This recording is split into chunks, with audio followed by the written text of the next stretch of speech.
Tunggu-tunggu sekalian, dulu ada kisah. Mungkin kisah ini juga tunggu-tunggu sering sampaikan pada jamaah-jamaah tunggu.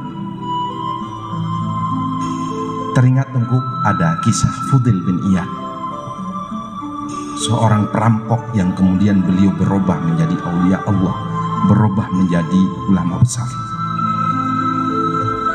Perampok yang sangat ditakuti pada masa itu, sehingga orang-orang yang membawa barang dagangannya dengan kendaraan mereka, ketika sore hari seperti ini, mereka sudah takut, tidak berani lagi melewati kawasan Fudil bin Iyad. Kenapa? Takut harta mereka akan diambil dan orangnya akan dibunuh. Tetapi pada suatu malam, Fudil bin Iyad ini beliau ada rasa cinta pada seorang perempuan, sehingga karena tidak tahan rasa cinta pada malam itu, maka pada saat itu beliau mendatangi rumah perempuan yang beliau cintai.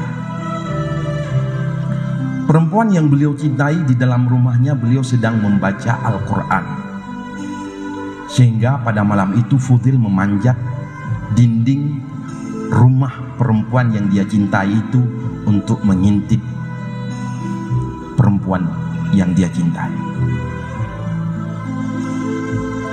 Perempuan tadi baca Quran seperti kita baca Quran biasa-biasa, sehingga saat beliau membaca Al-Quran, sampailah pada ayat yang beliau baca, alam ya'nil ladzina amanu an takhsha'a qulubuhum li zikrillah. Fudil itu orang Arab, Quran bahasa Arab, sedikit-sedikit bahasa Quran itu dipahami oleh Fudil. Alam ya'nil ladzina amanu an takhsha'a qulubuhum li zikrillah. Apakah belum sampai waktunya bagi orang-orang beriman untuk khusyuk, fokus mengingat Allah, berzikir kepada Allah? Apakah belum sampai waktunya untuk kamu?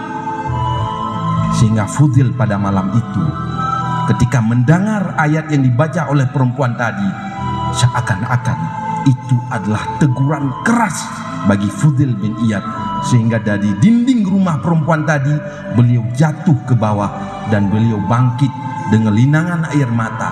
Apa yang beliau sampaikan kepada Allah?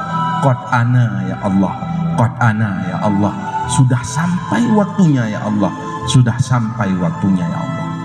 Sehingga dari situlah beliau bangkit mencari guru, mencari ilmu, sehingga beliau menjadi aulia Allah, menjadi ulama besar.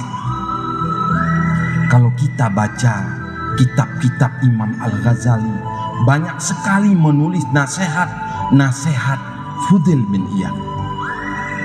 Nasihatnya ditulis oleh ulama besar dalam kitab-kitab besar yang kemudian dibaca dan diamalkan oleh ulama-ulama besar. Bekas perampok berubah menjadi seorang aulia.